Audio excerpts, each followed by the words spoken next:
Seri 4 Pelangi di Langit Singasari. Panasnya Bunga Mekar. Cerita, Esa Mintarja. Audiobook, novel silat. Bab 58. Ketika cahaya fajar mulai membayang di langit, maka padepokan Watu Kendeng pun telah terbangun. Mahisa Agni, Ki Watu Kendeng dan Mahisa Bungalan telah bersiap-siap untuk pergi ke padepokan Kenanga. Mereka merencanakan apabila mungkin, perang tanding dapat diselenggarakan pada hari itu juga. Kecuali jika Ken Padmi bermaksud lain. Dalam pada itu, ternyata berita bahwa akan diselenggarakan sayembara tanding untuk yang ketiga kalinya itu pun telah tersebar. Kecuali gawar untuk batas arena masih juga terpancang di halaman, maka beberapa orang cantrik telah dengan sengaja menyiarkan kabar itu kepada orang-orang yang dijumpainya di pasar atau di tempat-tempat yang lain atas persetujuan Ken Padmi. Biarlah Marwantaka dan Wiranata mendengarnya, berkata Ken Padmi kepada para cantrik itu, sehingga ia dapat mempertimbangkan, sikapku adalah sikap yang adil. Sebenarnya lah Marwantaka dan Wiranata telah mendengar, bahwa akan berlangsung sayembara tanding untuk yang ketiga kalinya. Adapun anak muda yang akan memasuki arena adalah anak dari padepokan Watu Kendeng. Betapa besar keinginan Marwantaka dan Wiranata untuk melihat sayembara tanding itu, namun mereka telah menahan diri untuk tidak pergi ke padepokan Kenanga. Jika orang itu nanti dapat memenangkan sayembara itu, maka mereka tentu akan menjadi panas dan tidak dapat mengendalikan diri lagi. Sementara itu mereka belum siap untuk bertindak dengan tegas terhadap padepokan Kenanga dan apalagi padepokan Watu Kendeng yang jaraknya lebih jauh. Meskipun demikian, kedua anak muda yang gagal itu telah berusaha mengirimkan orang-orangnya untuk datang dan melihat perang tanding yang akan berlangsung itu. Sebenarnya lah, bahwa perang tanding yang akan berlangsung di padepokan Kenanga yang terakhir itu justru lebih banyak menarik perhatian karena nampaknya mempunyai latar belakang yang berbeda. Padepokan Watu Kendeng tidak datang dengan pasukan yang akan dapat membuat gaduh di padepokan Kenanga. Justru karena itu, maka orang-orang di sekitar padepokan itu merasa tidak takut untuk melihat perang tanding dalam sayembara itu. Perang tanding itu akan ditandai dengan bunyi kentongan apabila saatnya dimulai, berkata seorang-seorang yang ingin menyaksikannya. Masih saja ada orang yang ingin mengambil gadis itu menjadi istrinya, jawab yang lain, anak itu pun tentu akan dikalahkannya. Tetapi jika pada saatnya tidak ada juga anak muda yang dapat mengalahkannya, apakah ia tidak akan kawin seumur hidupnya? Bertanya orang pertama. Kau memang bodoh, jawab kawannya, jika ada anak muda yang berkenan di hatinya, maka ia tentu akan dengan sengaja mengalah. Tetapi, orang yang pertama membantah lagi, bagaimana jika terjadi sebaliknya? Orang tua yang kempongprot tetapi memiliki ilmu yang tinggi. Ia dapat menolak sayembara tanding itu sendiri dengan 1000 macam alasan, jawab kawannya. Kalau begitu, apapun yang dikehendaki gadis itu sajalah yang akan terjadi, jawab orang yang pertama. Belum tentu, jawab kawannya, kita akan melihat siapa yang menang dalam sayembara tanding itu. Mungkin bukan orang yang dikehendaki. Tetapi karena Ken Padmi salah hitung, maka anak muda itu dapat mengalahkannya. Demikianlah, maka rencana diselenggarakannya sayembara itu telah meluas, sehingga orang-orang yang ingin menyaksikannya menjadi jauh lebih banyak dari sayembara tanding yang pertama, yang diliputi oleh suasana amarah. Dalam pada itu, iring-iringan dari Watu Kendeng pun akhirnya datang. Hanya sekelompok kecil. Ki Watu Kendeng, Mahisa Agni, Mahisa Bungalan dan 2 orang cantrik. Tidak seperti kedatangan Marwantaka dan Wiranata, yang membawa pasukan seperti akan maju ke medan perang, menyerang Singasari. Ketika Mahisa Bungalan naik pendapa, Ken Padmi yang melihatnya dari ruang dalam menjadi berdebar-debar. Tiba-tiba saja ia berlari masuk ke dalam biliknya. Hampir saja ia menjatuhkan dirinya dan menangis. Tetapi tiba-tiba ia menghentakkan kakinya sambil menggeram, aku sudah menantangnya dalam sayembara tanding. Demikianlah, Mahisa Bungalan beristirahat sejenak di pendapa. Kemudian terdengar suara kentongan. Memang agak lain dengan upacara sayembara tanding sebelumnya. Nampaknya sayembara ini tidak dibayangi oleh nafsi dendam dan kebencian. Namun sebenarnya lah, hati Ken Padmi sendiri yang bagaikan menyala oleh gejolak perasaannya. Bukan dendam, meskipun ia ingin melepaskan sakit hatinya. Aku akan menunjukkan kepadanya, bahwa aku mampu mengimbangi ilmunya, berkata Ken Padmi di dalam hatinya, baru kemudian aku harus menunjukkan dengan sengaja di hadapan matanya, bahwa aku akan mengalah. Tetapi ia harus sadar, bahwa aku tidak kalah. Sejenak kemudian, maka segala persiapan pun telah selesai. Seperti yang sudah, maka kedua orang yang akan bertanding telah memasuki arena. Kiselabajra akan memimpin perang tanding itu, sementara dua orang lainnya akan mengamatinya, Mahisa Agni dan Witantra. Seorang lagi adalah Ki Watu Kendeng sendiri. Ternyata bahwa orang-orang yang menyaksikan sayembara tanding itu jauh lebih banyak dari kedua pasukan Marwantaka dan Wiranata yang mengelilingi arena. Orang-orang yang menonton dan tidak berpihak itu hampir memenuhi halaman. Bahkan ada di antara mereka yang memanjat pepohonan. Dalam pada itu, para cantriklah yang harus bekerja keras menjaga ketertiban, sementara mereka pun mendapat pesan untuk tetap berhati-hati.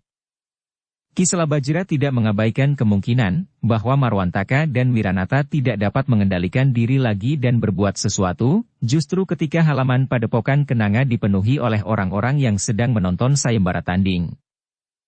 Karena itu, maka selain para cantrik yang menjaga agar mereka yang ingin melihat sayembara tanding itu tidak mendesak gawar arena, sebagian dari mereka mengawasi keadaan di luar dinding padepokan.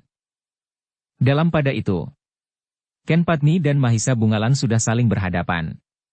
Sementara itu, arena pertandingan itu telah diliputi oleh suasana yang aneh. Ken Padmi hampir tidak pernah menatap wajah lawannya. Ia lebih banyak membuang pandangan matanya keluar arena, atau kepada ayahnya yang menjadi saksi dari sayembara tanding itu. Sementara itu, Mahisa Bungalan rasa-rasanya ingin sekali menyembunyikan wajahnya dari tatapan sekian banyak pasang mata dari mereka yang menonton di pinggir arena. Seolah-olah mereka dengan wajah kecut telah mengejeknya sebagai seorang laki-laki yang tidak tahu diri.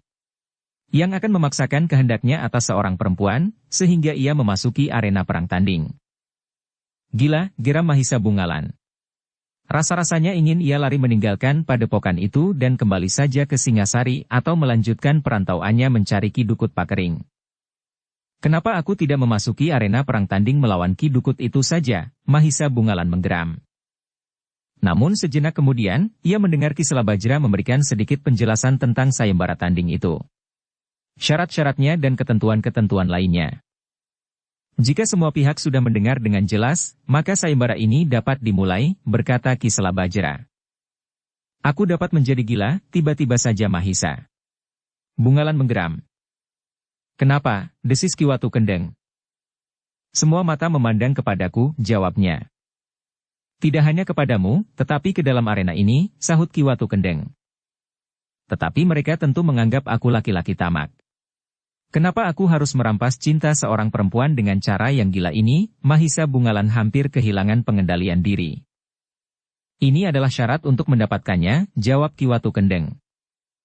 Jika aku menang, aku pun akan diejek sebagai seorang laki-laki yang telah memperkosa hak dan cinta seorang perempuan, berkata Mahisa Bungalan, tetapi jika aku kalah, maka harga diriku sebagai seorang laki-laki tidak akan berarti apa-apa lagi.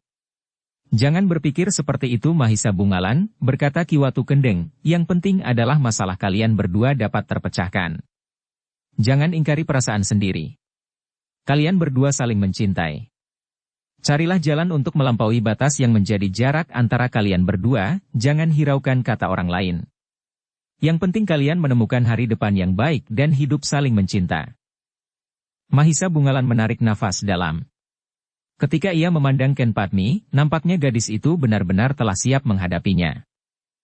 Lakukanlah. Kau memang harus menebusnya dengan pengorbanan.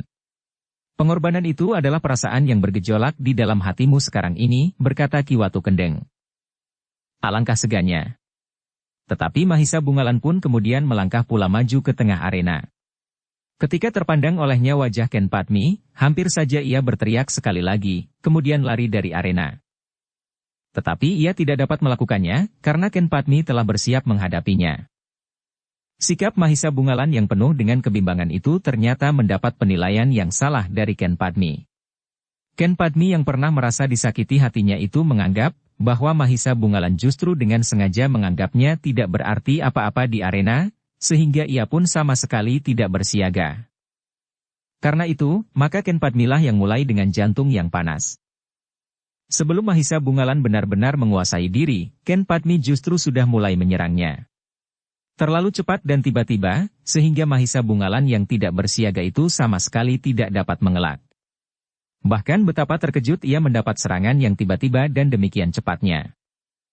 Ken Padmi yang ingin menunjukkan kemampuannya setelah ia menempa diri selama sebulan itu pun, telah mengerahkan segenap tenaga dan kemampuannya.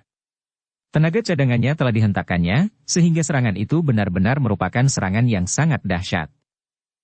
Mahisa Bungalan yang belum bersiap dan tidak menduga, bahwa kemajuan Ken Padmi sudah demikian pesatnya, terkejut bukan buatan.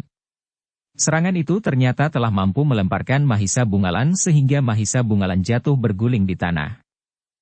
Adalah di luar sadar, bahwa tiba-tiba saja penonton pun bersorak gemuruh. Penonton ini memang berbeda dengan orang-orang yang mengerumuni arena pada sayembara tanding yang terdahulu. Hentakan rasa sakit, kejutan dan sorak penonton itu telah membangunkan Mahisa Bungalan. Seolah-olah terdengar satu teriakan di telinganya, bahwa ia berada di dalam arena perang tanding. Karena itulah, maka tiba-tiba saja ia pun merasa harus menyesuaikan diri dengan keadaan itu.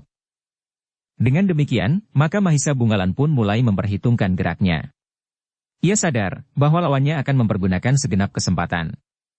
Demikian ia tegak, maka serangan berikutnya pun akan datang secepat serangan pertama. Karena itu, maka Mahisa Bungalan pun segera menyesuaikan dirinya dan bersiap menghadapi segala kemungkinan. Perhitungan Mahisa Bungalan ternyata tepat. Demikian ia tegak, maka serangan Ken Padmi pun telah meluncur dengan cepat dan kekuatan yang dahsyat, sebagaimana ia menyerang sebelumnya. Tetapi yang kemudian terkejut adalah Ken Padmi. Serangannya sama sekali tidak menyentuh lawannya, karena Mahisa Bungalan telah bersiap sepenuhnya. Demikian ia tegak, maka demikian ia bergeser menghindar. Justru karena serangan yang dilontarkan dengan sepenuh tenaga namun tidak mencapai sasarannya, maka Ken Padmi telah terdorong oleh tenaganya sendiri beberapa langkah. Dengan gerak naluriah, Mahisa Bungalan hampir saja meloncat menyusulnya dengan serangan balasan. Tetapi untunglah ia sempat menahan diri, sehingga ia hanya berkisar saja justru mendekat. Ternyata Ken Padmi pun mampu bergerak cepat. Demikian ia terdorong oleh kekuatannya sendiri, maka ia pun segera memperbaiki keseimbangan dan meloncat tegak menghadapi serangan lawan. Tetapi Mahisa Bungalan tidak menyerang, ia pun justru sedang bersiap untuk menghadapi serangan. Sejenak keduanya saling berdiri mematung. Namun Ken Padmilah yang kemudian bergeser mendekat, siap untuk melancarkan serangan berikutnya, sementara Mahisa Bungalan lebih banyak menunggu. Namun dalam pada itu, Mahisa Bungalan pun melihat kemajuan yang luar biasa pada gadis itu, hanya dalam waktu 1 bulan. Di bawah asuhan kedua orang pamannya, yang termasuk orang-orang aneh dalam dunia kanuragan, maka Ken Padmi merupakan seorang gadis yang luar biasa. Mahisa Bungalan tidak sempat merenung lebih panjang. Ken Padmi telah melontarkan serangan berikutnya. Serangan dengan kaki mengarah lambung. Tetapi ketika Mahisa Bungalan berkisar, maka Ken Padmi pun meloncat dan mengangkat tangannya tinggi-tinggi. Dengan tangan kanan Ken Padmi menyerang kening, sementara tangan kirinya melindungi dadanya. Mahisa Bungalan terkejut. Bukan karena ia tidak mampu bergerak secepat itu, tetapi ternyata Ken Padmi benar-benar seorang gadis yang lincah, cepat dan cerdas. Namun demikian serangan-serangan Ken Padmi berikutnya seolah-olah sama sekali tidak berhasil menyentuh sasarannya. Bagaimanapun ia berusaha, dengan kecepatan yang tidak dapat diikuti oleh setiap penonton di seputar arena, namun serangan-serangan itu sama sekali tidak berhasil mengenai lawannya. Jantung Ken Padmi mulai bergejolak. Ia belum merasakan lawannya menyerangnya. Ia sadar, bahwa Mahisa Bungalan baru berusaha mengelak terus betapapun dahsyatnya serangan yang datang kepadanya. Gila, geram Ken Padmi, anak ini mampu mengimbangi kecepatan gerakku. Dengan demikian Ken Padmi berusaha untuk meningkatkan kemampuannya sampai batas tertinggi. Dikerahkan segenap tenaganya untuk menekan lawannya yang ingin dipaksanya untuk melihat bahwa Ken Padmi memiliki kelebihan daripadanya, meskipun kemudian dengan sengaja Ken Padmi akan mengalah. Dan ia harus yakin bahwa Mahisa Bungalan mengerti bahwa Ken Padmi sengaja mengalah. Namun ternyata bahwa Ken Padmi tidak segera berhasil. Ternyata serangannya tidak mematahkan perlawanan Mahisa Bungalan yang justru lebih banyak mengelak dan mengelak. Tetapi justru karena itu, perlawanan Mahisa Bungalan itu telah menimbulkan kejengkelan pada Ken Padmi, seolah-olah Mahisa Bungalan sekedar melayaninya tanpa berbuat sesuatu.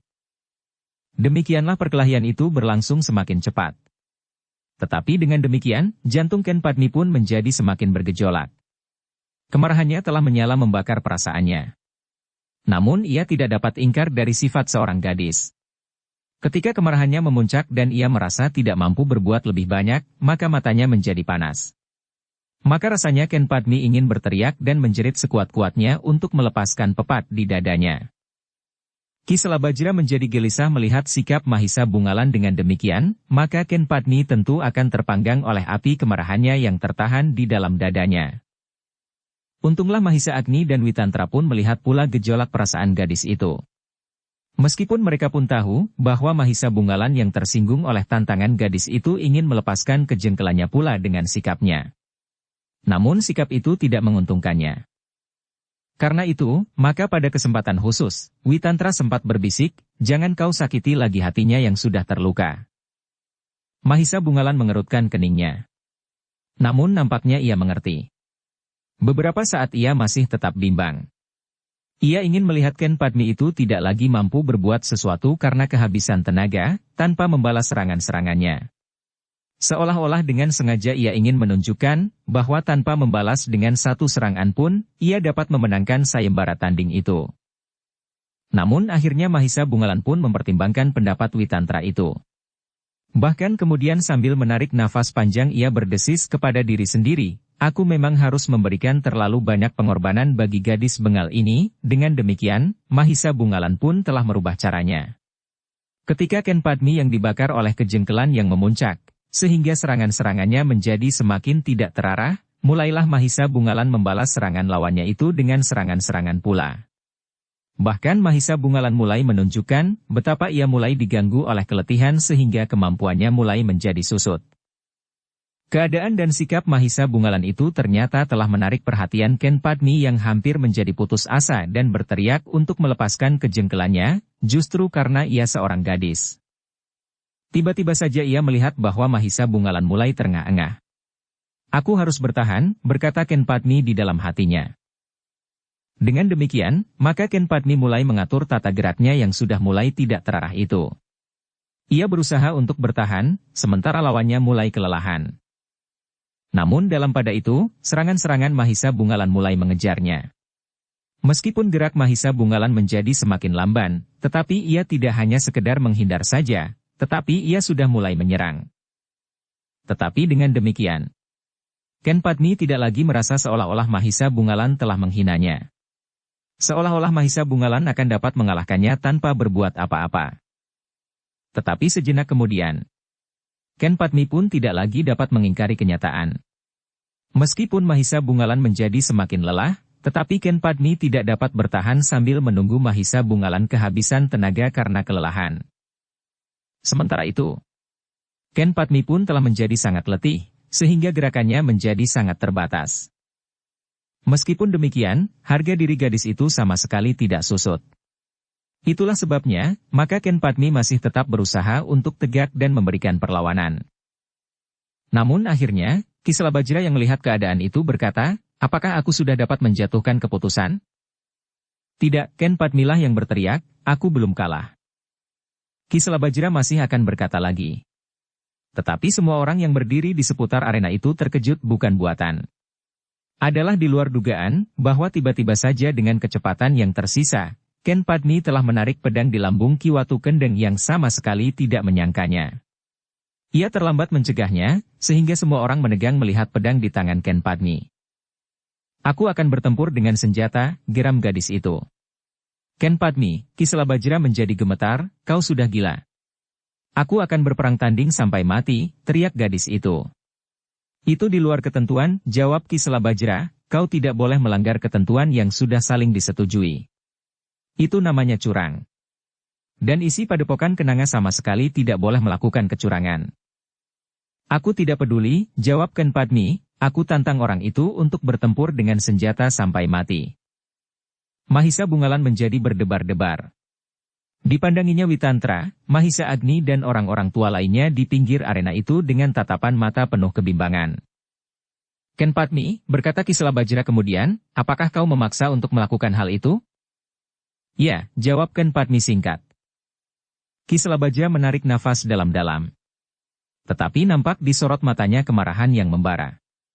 Karena itu, maka ketika ia tidak dapat menahan hati lagi, katanya kepada Mahisa Bungalan, "Terserah kepada Mungger. Ken Padmi sudah melanggar ketentuan yang berlaku. Ia sudah berbuat salah. Jika terjadi sesuatu atasnya, maka ia tidak lagi dilindungi oleh ketentuan yang manapun juga. Ayah, desis Ken Padmi, namun demikian, ternyata gadis itu tidak melangkah surut. Sejenak ia memandang ayahnya, namun kemudian katanya kepada Mahisa Bungalan, aku tantang kau berperang tanding sampai mati.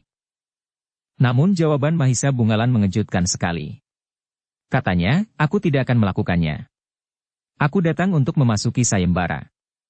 Itu pun dengan hati yang berat, karena aku sebenarnya menolak sayembara tanding seperti ini. Perkawinan hanya dapat berlangsung dengan baik, apabila perkawinan itu dialasi dengan cinta yang mendalam. Bukan karena satu kebetulan kalah atau menang di arena. Karena itu, sebenarnya aku sudah tidak lagi bernafsu untuk memasuki sayembara tanding. Jika aku menang, maka aku mendapatkan seseorang karena kemenanganku, bukan karena kita saling mencintai. Apalagi dengan perang tanding sampai mati. Apalagi artinya bagiku. Sekedar membunuh atau dibunuh? Aku sudah terlalu banyak membunuh. Kematian seorang gadis arena tidak akan menambah semarak namaku sebagai seorang kesatria. Sombong, bentak Ken Padmi sambil meloncat maju. Tiba-tiba saja ia sudah menjulurkan pedangnya dan menyentuh pundak Mahisa Bungalan, sehingga pundak itu terluka. Tetapi Mahisa Bungalan sama sekali tidak beranjak dari tempat. Sentuhan pedang itu sama sekali tidak dihiraukannya. Ken Padmi terkejut melihat luka itu. Tetapi sekali lagi ia didesak oleh harga dirinya sehingga ia membentak, cepat, cari senjata. Melawan atau tidak melawan, aku akan membunuhmu. Aku tidak peduli, jawab Mahisa Bungalan, penonton yang meluap di halaman ini akan menjadi saksi. Yang terjadi di arena ini kematian atau pembunuhan yang licik. Betapa bodohnya mereka, namun mereka akan dapat membedakannya. Cukup, cukup, teriak Ken Padmi yang sekali lagi mengacukan senjata ke leher Mahisa Bungalan, ambil senjata apa saja. Lawan aku berperang tanding. Cepat. Jangan menjadi seorang pengecut yang takut melihat mayat terbujur di arena. Aku sudah berpuluh kali melihat mayat terbujur mati. Bahkan sudah berpuluh kali aku membunuh, jawab Mahisa Bungalan, tetapi kedatanganku kemari bukan untuk membunuh, meskipun untuk sayembara tanding pun sebenarnya aku sudah segan melakukannya. Karena itu, jika kau bernafsu untuk berbuat sesuatu lakukan. Aku tidak memerlukan apa-apa lagi di sini. Semuanya sudah selesai bagiku. Wajah Ken Padmi menjadi merah padam. Ternyata Mahisa Bungalan sama sekali tidak menanggapinya. Dibiarkannya kegilaannya membakar kepalanya sehingga akhirnya, Ken Padmi itu menjerit sekeras-kerasnya sambil membantingkan pedangnya. Kemudian ia pun berlari memeluk ayahnya yang berdiri di tepi arena sambil menangis. Ia tidak menghiraukan penonton yang melimpah di halaman itu. Ia tidak menghiraukan siapapun juga. Tetapi nampaknya penonton pun memakluminya. Seolah-olah penonton itu mengerti perasaan yang bergejolak di dalam jantung gadis itu. Gadis yang sebenarnya mencintai anak muda yang mengalahkannya.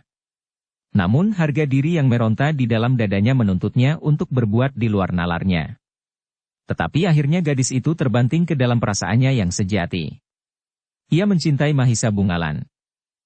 Kisla-Baja pun kemudian memeluk anak gadisnya pula. Sambil mengusap rambutnya ia berkata, sudahlah Ken Padmi. Jangan menangis. Kau berada di arena. Sebaiknya kau berani melihat ke dalam hatimu sendiri.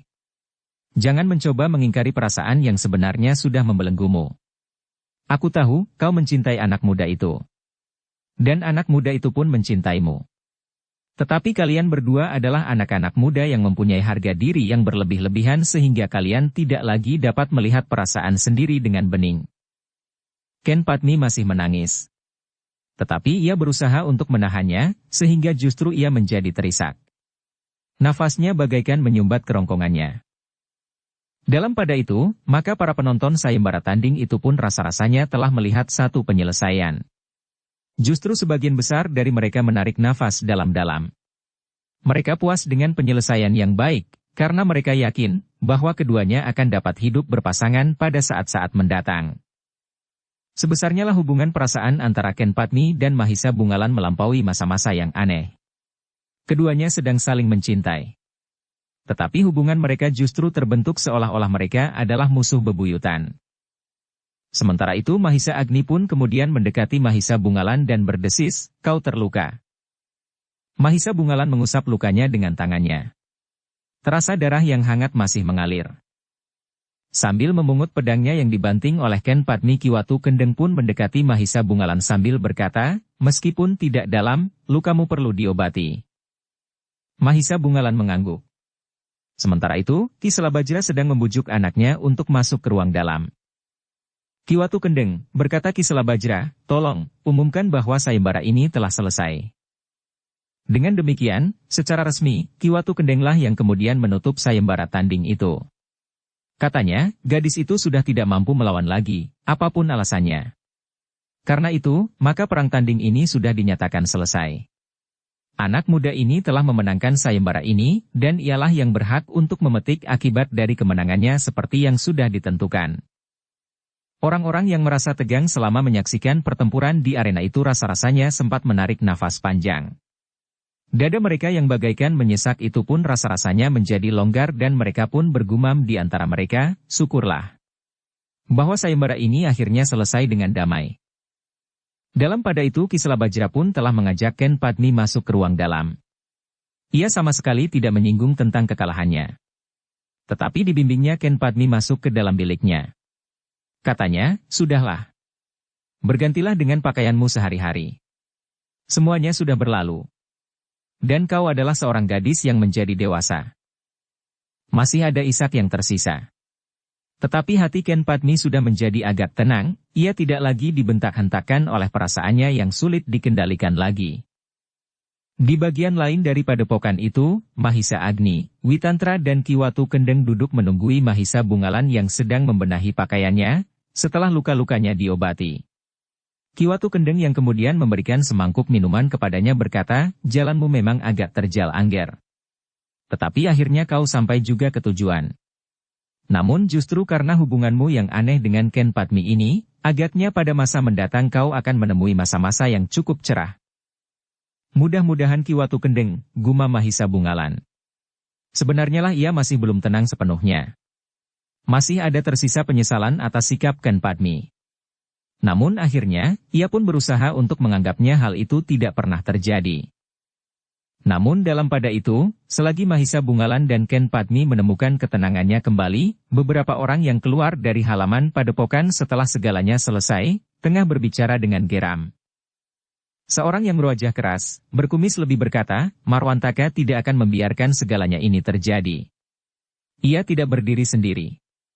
Kawan-kawannya dari berbagai padepokan cukup banyak jika ia memang akan mengambil tindakan atas padepokan Kenanga yang nampaknya bekerja bersama padepokan Watu Kendeng." Ternyata bukan saja para pengikut Marwantaka yang tidak puas dengan akhir dari sayembara tanding itu, tetapi juga para pengikut Wiranata. Dengan demikian berarti bahwa baik Marwantaka ataupun Wiranata tidak lagi mendapat keserupaan untuk dapat mengambil Ken Padmi untuk dijadikan istri salah seorang dari mereka. Yang sama sekali tidak terduga-duga adalah justru ketika kedua kelompok itu bertemu. Mereka seolah-olah merasa bersama-sama terlempar ke dalam satu nasib yang buruk. Kedua, kelompok itu merasa bahwa mereka sama-sama tidak mendapat tempat di padepokan Kenanga. Karena itu, maka kedua kelompok itu justru menemukan sentuhan perasaan yang sama. "Dendam kami akan membuat Ki Selabajra menjadi menyesal," berkata seseorang pengikut Marwantaka, yang kemudian disahut oleh seorang pengikut Wiranata, "Kami pun akan berbuat demikian. Padepokan Kenanga akan menjadi karang abang." "Heh," berkata pengikut Marwantaka, "kenapa hal ini tidak kita sampaikan saja kepada mereka yang berkepentingan? Marwantaka dan Wiranata. Biarlah keduanya mempertimbangkan untuk menebus kekecewaan mereka. Daripada mereka berdua tidak memilikinya, maka lebih baik bunga yang sedang mekar itu digugurkan saja sama sekali." "Ya, tentu keduanya akan sependapat," jawab pengikut Wiranata. Ternyata pikiran itu telah dikembangkan. Kedua pihak telah menyampaikan persoalan itu kepada orang-orang yang berkepentingan. Kawan-kawan Marwantaka yang ingin menunjukkan kemampuan mereka setelah berguru beberapa lamanya, merasa mendapat jalur penyaluran. Sementara itu orang-orang di pihak Wiranata pun kecewa bahwa mereka tidak akan mendapat upah seperti yang dijanjikan jika mereka tidak berbuat apa-apa. Dengan usaha menghancurkan padepokan Kenanga, maka mereka akan tetap mendapat upah, meskipun tidak sebanyak janji Wiranata semula. Kepentingan yang bertemu itu telah memungkinkan kedua belah pihak merencanakan untuk membuat padepokan kenanga menjadi debu. Mereka merencanakan menghancurkan padepokan itu dan menggugurkan sama sekali bunga yang sedang mekar di taman padepokan kenanga itu. Namun dalam pada itu, secara naluriah, orang-orang di padepokan kenanga pun merasa bahwa kemungkinan yang buruk itu akan dapat terjadi. Karena itu, maka mereka tidak tenggelam ke dalam keselarasan yang telah mereka ketemukan, justru setelah mereka mengalami ketegangan yang memuncak. Namun mereka tetap berbenah dan bersiap menghadapi segala kemungkinan. Sementara itu, ternyata peristiwa yang terjadi di padepokan kenanga itu telah mendapat perhatian dari seseorang yang namanya semakin lama menjadi semakin menggetarkan. Seseorang menjadi segan untuk mengucapkannya, seolah-olah mereka telah menyebut nama hantu yang paling menakutkan. Orang itu adalah Ki Dukut Pakering. Peristiwa yang terjadi di padepokan kenanga itu telah menarik perhatiannya pula. Layang hampir melupakan padepokan itu, ketika mendengar berita tentang sayembara tanding, tiba-tiba telah teringat akan pengkhianatan Ki Selabajra yang ingkar akan janjinya di padepokan Ki Kasangjati. Orang itu memang sombong, berkata Ki Dukut, bagaimana mungkin seorang seperti Ki Selabajra berani menyelenggarakan sayembara tanding. Apapun yang menjadi taruhan, rasa-rasanya Ki Dukut ingin memasuki arena sayembara tanding itu. Namun ia pun kemudian mendengar berita bahwa sayembara tanding itu sudah dimenangkan oleh seorang anak muda yang tidak banyak dikenal di sekitar padepokan kenanga itu sendiri. Bahkan akhirnya Ki Dukut yang seakan-akan di luar kemauannya sendiri telah mendekati padepokan kenanga itu, telah mendengar pula bahwa dua orang anak muda menjadi sakit hati karenanya dan telah bersepakat untuk melepaskan sakit hatinya itu. Menyenangkan sekali, berkata Ki Dukut, aku akan bergabung dengan mereka untuk membuat padepokan kecil itu menjadi debu. Aku akan mendapat sedikit hiburan atas kegagalan-kegagalan yang selama ini aku alami, sehingga untuk beberapa lama aku justru harus bersembunyi. Karena itu, maka Ki Dukut pun segera berusaha mencari hubungan dengan dua orang anak muda yang sedang kecewa itu. Tetapi seperti yang pernah dilakukan, Ki Dukut ternyata mempunyai caranya tersendiri.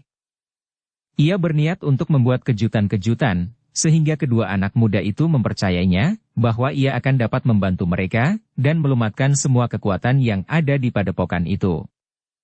Tidak ada orang yang dapat menghalangi aku di daerah ini, berkata Ki Dukut di dalam hatinya.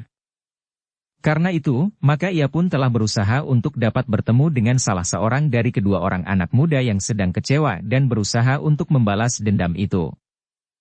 Alangkah gembira hati Ki Dukut ketika ia mendengar kabar bahwa kedua orang anak muda itu telah merencanakan satu pertemuan di sebuah ara-ara sempit di sebelah hutan kecil yang sering menjadi daerah perburuan anak-anak muda. Kedua anak muda itu akan membicarakan, apakah yang paling baik mereka lakukan untuk melepaskan dendam mereka. Aku akan hadir di pertemuan itu, berkata Ki Dukut di dalam hatinya. Aku akan meyakinkan mereka, bahwa aku akan dapat berbuat apa saja yang aku ingini atas padepokan itu. Bahkan seandainya aku akan mengambil gadis yang sedang diperebutkan itu tetapi nampaknya lebih senang melihat api yang menjilat langit memusnahkan seluruh isi padepokan itu. Termasuk orang-orang yang sombong dan berkhianat itu. Demikianlah seperti yang didengar oleh Ki Dukut, sebenarnya lah Marwantaka dan Wiranata atas dorongan dari kawan-kawan mereka telah bersepakat untuk bertemu. Mereka akan membicarakan satu rencana untuk menghancurkan padepokan kenanga yang telah membuat hati mereka menjadi sangat pahit atas kekalahan yang pernah mereka alami dari seorang gadis yang bernama Ken Padmi, seorang gadis yang sebenarnya ingin mereka jadikan istri dari salah seorang di antaranya. Pada waktu yang sudah dijanjikan, maka Marwantaka dan Wiranata benar-benar telah hadir di ara-ara itu bersama dengan beberapa orang kawan-kawan mereka. Karena sebelumnya mereka telah bermusuhan, maka keduanya memerlukan waktu untuk saling menyesuaikan diri. Namun dalam pada itu, selagi mereka sedang mulai dengan pembicaraan-pembicaraan yang mengarah, tiba-tiba saja hutan telah bagaikan terguncang. Mereka telah dikejutkan oleh suara tertawa dari hutan di sebelah. Suara tertawa yang semakin lama terdengar semakin keras. Pepohonan bagaikan terguncang. Daun-daun yang kuning berguguran jatuh di tanah. Anak-anak muda dan para pengikutnya yang sedang berkumpul itu pun menjadi terkejut. Suara tertawa itu rasa-rasanya telah menghentak-hentak dada mereka. Jantung mereka pun bagaikan akan runtuh dari tangkainya di dalam dadanya. Baik Marwantaka maupun Wiranata menjadi cemas. Keduanya adalah pemimpin-pemimpin dari kelompok-kelompok yang ada di tempat itu, sehingga jika kehadiran mereka harus dipertanggungjawabkan, maka keduanya lah yang harus bertanggung jawab. Suara tertawa itu semakin lama menjadi semakin keras. Dengan demikian maka goncangan angan di dalam dada mereka pun rasa-rasanya menjadi semakin keras pula, sehingga bukan saja para pengikut kedua anak muda itu yang menjadi sesak nafas, tetapi Marwantaka dan Wiranata pun harus berjuang untuk mengatasi bentakan-hentakan di dalam dadanya yang bahkan kemudian seolah-olah jalur pernafasan mereka pun menjadi tersumbat karenanya.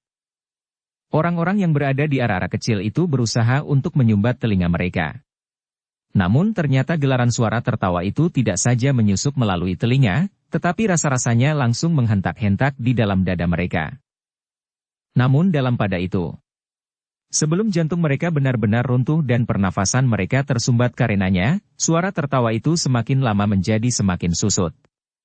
Goncangan yang ditimbulkan pun menjadi semakin berkurang, sehingga akhirnya berhenti sama sekali. Pepohonan tidak lagi bagaikan diguncang dan dedaunan tidak lagi runtuh di atas tanah. Demikian suara tertawa itu berhenti, maka seseorang telah muncul dari dalam hutan. Seorang yang berwajah dalam, keras dan seolah-olah memancarkan bayangan kemampuan yang tidak dapat dijajagi. Demikian orang itu muncul, maka terdengar Marwantaka berdesis lemah, "Ki Dukut Pakering." Orang itu mengerutkan keningnya. Dengan nada rendah ia berkata, "Kau sudah mengenal aku." "Ya Ki Dukut," jawab Marwantaka, "aku ikut serta dengan Ki Dukut ketika Ki Dukut pergi ke padepokan Ki Kasangjati." "Oh," Ki Dukut mengangguk-angguk, "jadi kau ikut juga berkhianat waktu itu?" "Tidak Ki Dukut," jawab Marwantaka cepat-cepat, "aku berusaha untuk tetap mempertahankan sikapku. Tetapi aku dipaksa oleh Ki Selabajra untuk berkhianat." "Ialah yang sebenarnya berkhianat." "Selabajra yang mana?" bertanya Ki Dukut. "Pemimpin dari padepokan Kenanga yang baru saja mengadakan sayembara tanding," jawab Marwantaka. "Oh, jadi padepokan Kenanga waktu itu berkhianat?" "Ya. Aku ingat apa yang dilakukan oleh orang itu," jawab Ki Dukut yang kemudian bertanya, "Sekarang, apakah persoalan kalian berkumpul di sini? Apakah kalian akan menangkap aku?" "Tidak. Tentu tidak. Bagaimana mungkin aku dapat menangkap Ki Dukut?" jawab Marwantaka dengan serta-merta. Marwantaka pun segera bercerita serba sedikit tentang keadaannya, hubungannya dengan padepokan Kenanga dan rencananya untuk menghancurkan padepokan itu. Ki Dukut mengangguk-angguk sambil tertawa. Tetapi suara tertawanya tidak lagi menghentak jantung. "Jadi kalian mendendam pula kepada Ki Selabajra itu?" bertanya Ki Dukut kemudian, "Baiklah. Aku akan membantu kalian. Apakah kalian percaya kepadaku, bahwa aku akan dapat menyapu padepokan itu?" "Ya, ya Ki Dukut. Yang baru saja terjadi benar-benar telah mengguncangkan jantungku." "Apakah dengan demikian aku tidak akan percaya kepada Ki Dukut?" sahut Wiranata pula. "Jika demikian, baiklah. Kita akan pergi ke padepokan itu. Aku akan menghancurkan semuanya. Terserah apakah kalian akan ikut bersama aku bermain-main dengan padepokan itu, atau serahkan saja seluruhnya kepadaku." "Jika Ki Dukut tidak berkeberatan, aku ingin ikut serta," berkata Wiranata. "Aku juga," sambung Marwantaka. Ki Dukut mengangguk-angguk. Katanya, "Terserah kepada kalian. Jika kalian mau ikut, marilah. Aku akan pergi ke padepokan itu." "Sekarang," bertanya Marwantaka. "Bukankah kalian telah berkumpul?" bertanya Ki Dukut. "Belum seluruhnya," sahut Wiranata. "Panggil mereka sekarang. Aku menunggu di sini, kita akan pergi ke padepokan Kenanga sekarang." Marwantaka dan Wiranata menjadi ragu-ragu. Namun jika mereka menolak kesempatan itu, mungkin Ki Dukut tidak lagi akan bersedia membantu, atau ia akan melakukannya sendiri, sehingga mereka tidak akan ikut serta mendapatkan kepuasan dengan hancurnya padepokan Kenanga. Karena itu, maka seolah berpikir sejenak, keduanya pun menyatakan kesediaan mereka memanggil kawan-kawannya. "Silahkan Ki Dukut menunggu sebentar," berkata Wiranata. "Sebenarnya aku tidak perlu kawan seorang pun," berkata Ki Dukut, "tetapi agaknya kalian demikian bernafsu untuk berbuat sesuatu atas padepokan itu, karena dendam yang bergejolak di dalam hati kalian. Jika aku bertindak sendiri, maka dendam kalian akan membakar jantung kalian sendiri. Karena itu, pergilah dan panggil kawan-kawanmu agar mereka ikut menikmati hancurnya padepokan kecil yang sombong itu." Marwantaka dan Wiranata pun kemudian meninggalkan beberapa orang pengikutnya untuk memanggil kawan-kawannya lebih banyak lagi. Mereka akan menjadi gembira jika mereka bersama-sama mendapat kesempatan untuk berbuat sesuatu atas orang-orang yang mereka anggap sangat sombong itu. Ternyata Ki Dukut tidak menunggu terlalu lama. Meskipun ia hampir saja menjadi jemu, namun kemudian orang-orang yang ditunggunya itu pun berdatangan. Marwantaka telah membawa kawan-kawannya, sementara Wiranata telah membawa orang-orang upahannya. Sejenak kemudian, mereka pun telah bersiap. Ki Dukut yang melihat dendam yang membara di hati mereka, tersenyum di dalam hati. Sebenarnya ia telah hampir melupakan padepokan kenanga yang pernah berkhianat kepadanya. Tetapi kegagalan-kegagalan, berita tentang sayembara tanding yang menarik, serta keterangan-keterangan yang didengarnya telah menggelitiknya untuk melakukan sesuatu. Aku akan menonton, berkata Ki Dukut di dalam hatinya karena ia yakin bahwa orang-orang itu akan dapat melakukan apa saja yang mereka kehendaki. Padepokan kecil itu tidak akan dapat menahan kekuatan Marwantaka dan Wiranata. Jika pemimpin padepokan itu memang tidak dapat dikalahkan, karena ternyata anak perempuan saja telah mengejutkan lawan-lawannya di arena sayembara tanding, maka aku akan memaksanya untuk berlutut di hadapan kedua anak-anak muda itu, berkata Ki Dukut di dalam hati. Lalu, tentu lucu sekali bahwa gadis itu pun tidak akan dapat lagi membantah keinginan kedua anak muda yang pernah dikalahkannya, jika ia masih menghendaki ayahnya hidup. Namun akhirnya semuanya akan musnah. Api akan menyala, dan padepokan itu akan menjadi abu. Termasuk Selabajra dan barangkali gadis itu sendiri. Bayangan yang ganas telah bermain di angan-angan Ki Dukut. Pengalaman pahit, kegagalan-kegagalan serta kesadarannya bahwa ia merupakan seorang buruan, telah membuatnya menjadi seorang yang garang. Tekanan-tekanan yang dialaminya ini telah menghunjam langsung sampai ke pusat syaratnya, sehingga perlahan-lahan tetapi pasti, telah menumbuhkan sifat dan watak yang hampir melenyapkan segala unsur-unsur kemanusiaannya. Yang tersisa di dalam angan-angan hanyalah dendam dan kebencian. Karena itu, maka ia akan merasa gembira sekali jika ia dapat melihat bagaimana anak-anak muda yang mendendam itu menggerakkan para pengikutnya untuk membuat padepokan kenanga menjadi abu.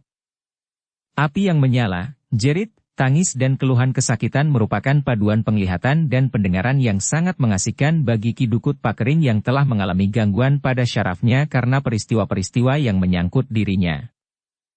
Demikianlah, maka sejenak kemudian, sepasukan yang kuat itu pun telah mulai merayap mendekati padepokan kenanga.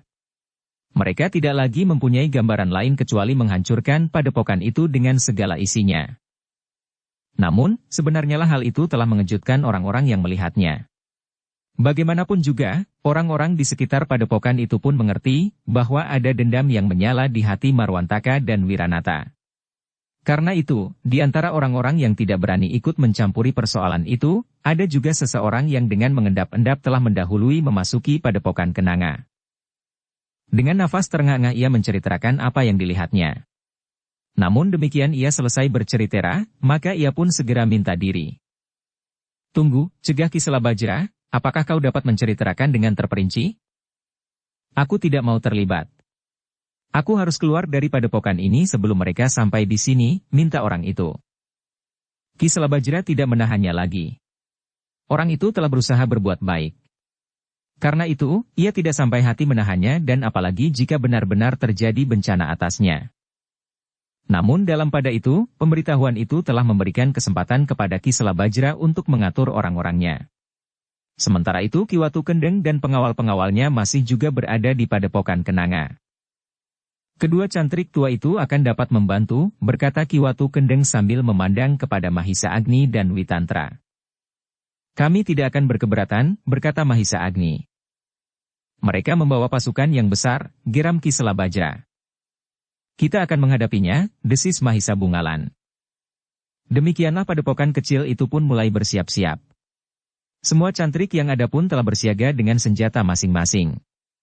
Regol depan telah ditutup dan diselarak. Sementara beberapa orang cantrik mengawasi keadaan di atas dinding padepokan. Untuk melawan kekuatan yang besar, maka Ki Selabajra telah membenarkan para cantriknya untuk mempergunakan anak panah dan busur. Meskipun para cantrik itu tidak dibenarkan untuk membunuh dengan semena-mena, tetapi mereka memang wajib menahan gerak maju orang-orang yang menyerang padepokan kecil itu. Bukan maksud kami untuk berperang, berkata Ki Selabajra, tetapi sudah barang tentu, bukan maksud kami pula untuk membiarkan padepokan ini menjadi debu. Dalam pada itu, Ki Selabajra telah menempatkan cantrik-cantriknya pada tempel tempat yang penting di seputar padepokannya. Bukan saja di halaman depan, tetapi juga di halaman samping dan di kebun belakang. Sementara itu Ki Selabajra sendiri, Ki Watu Kendeng dan anak gadisnya, Ken Padmi, berada di pendapa. Mahisa Bungalan yang telah menyatakan diri menjadi keluarga dari padepokan itu, berdiri tegak di halaman bersama dua orang cantrik padepokan itu. Sementara Mahisa Agni dan Witantra, yang menyala dengan para cantrik, berada di sebelah-menyebelah pendapa. Menurut perhitungan Ki Selabajra, para cantrik tidak akan dapat menahan pasukan yang menyerbu padepokannya itu di luar gerbang dan dinding halaman. Mereka tentu akan memecahkan pintu, sementara yang lain akan meloncati dinding. Karena itu, maka mereka telah siap bertempur di halaman depan, halaman samping dan di kebun belakang. Sebenarnya lah, seperti yang dikatakan oleh orang yang memberikan kabar tentang gerakan itu, maka sepasukan yang besar telah datang mendekati padepokan itu. Mereka datang, berkata seorang cantrik yang mengawasi keadaan di luar padepokan dari atas dinding. Ki Selabajra pun kemudian turun dari pendapa. Ia pun kemudian naik ke atas sebuah panggungan kecil di sebelah regol bersama Ki Watu Kendeng. Dari tempatnya Ki Selabajra melihat pasukan yang datang itu semakin lama menjadi semakin dekat. Sambil menarik nafas dalam-dalam Ki Selabajra berkata, ternyata masalahnya menjadi berkepanjangan. Mereka kehilangan akal, jawab Ki Watu Kendeng. Tetapi cepat atau lambat, hal ini memang sudah aku duga. Jika sayembara tanding itu tidak diadakan, mungkin persoalannya justru akan menjadi semakin rumit, karena ada tiga pihak yang akan berhadapan. Mungkin justru benturan-benturan yang tidak menentu akan terjadi, berkata Ki Selabajra, tetapi dengan keadaan ini, kita menghadapi masalah yang jelas, sementara kedua paman Mahisa Bungalan itu kebetulan ada di sini. Ki Watu Kendeng menarik nafas dalam-dalam. Ia pun yakin, bahwa orang yang bernama Mahisa Agni dan Witantra itu memiliki kemampuan yang luar biasa. Demikianlah, iring-iringan itu pun menjadi semakin dekat. Ketika mereka melihat pintu regol yang tertutup, serta beberapa orang di atas dinding dan di sebuah panggung kecil, maka orang-orang di dalam iring-iringan itu pun telah menyadari bahwa kedatangan mereka telah ditunggu. Dalam pada itu, beberapa orang terpenting dari iring-iringan, itu pun berada di paling depan. Beberapa puluh langkah dari regol, iring-iringan itu pun berhenti. Marwantaka dan Wiranata, yang merasa memimpin pasukan itu pun melangkah maju mendekati regol. Sambil bertolak pinggang Marwantaka pun berkata, Ki Selabajra, apakah ada gunanya kau menutup pintu regolmu? Angger Marwantaka, sahut Ki Selabajra, seharusnya aku menyambut tamuku dengan cara lain. Dengan cara yang lebih baik dan hormat. Tetapi terpaksa aku melakukannya seperti sekarang ini, karena aku tidak mempunyai pilihan. Apakah sebenarnya maksud kedatangan Angger bersama pasukan segelar sepapan?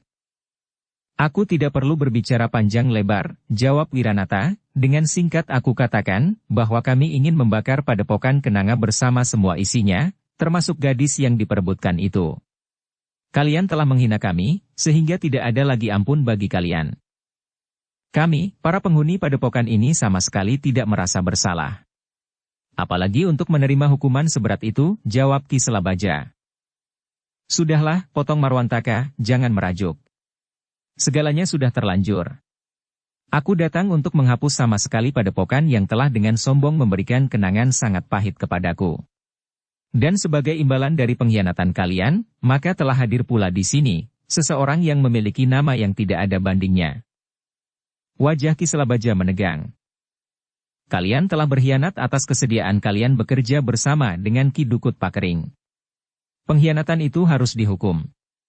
Nah, kecuali kami berdua, telah hadir pula di sini, Ki Dukut Pakering. Karena itu, jangan membuat diri kalian sendiri menjadi bertambah sulit dengan perlawanan yang tidak berarti. Keterangan itu benar-benar mengejutkan Ki Selabajra. Sehingga karena itu, maka di luar sadarnya ia mengulangi, Ki Dukut Pakering. Ya. Ki Dukut Pakering akan menghukum kalian, geram Wiranata. Ki Selabajra benar-benar menjadi tegang. Namun dalam pada itu ternyata Mahisa Agni, Witantra serta Mahisa Bungalan pun mendengar pula nama itu disebut. Karena itu, di luar sadar mereka telah bergeser mendekati Ki Selabajra untuk mendengarkan pembicaraan berikutnya. Bersambung ke bab 59. Dukung kami dengan subscribe, follow, like, komen dan share. Terima kasih.